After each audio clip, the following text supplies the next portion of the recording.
徛台湾看世界，来看中东紧张的局势升级，有几来国家受到战火的牵连，把这个空气关起来。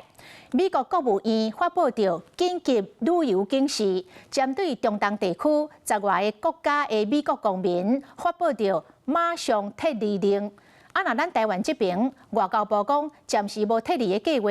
讲代表处的一个敲电话，敲互当地的侨胞甲旅客，确保大家拢安全。若有需要，外交部会提供协助。拖行李坐专车，咱国外交部昨成功协助2个伫以色列有意要离境的台湾人，行陆路由边关将人平安送到约旦，不过毋是所有的人拢遮顺利。机场内底拢是要离开的人，伊拢大规模的报复，发动空袭行动，致使真侪国家将空疫关起来，真无简单去订了饭店。手机一直等空袭警报，窗外会当看到信号弹弹过，被炸落来无人机的残骸，造成外墙导火。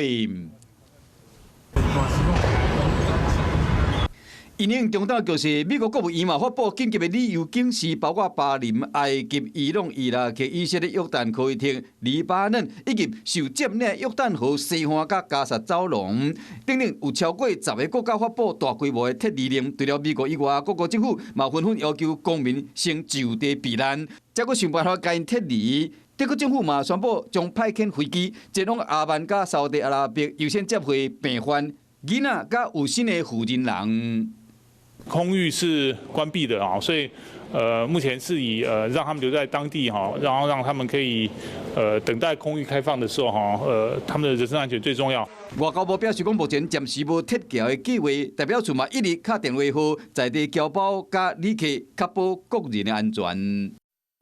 Hello， 我是林纯佩。想要掌握最及时的新闻资讯或是体坛动态吗？赶快按赞、订阅、开启小铃铛，锁定华视新闻的 YouTube 频道。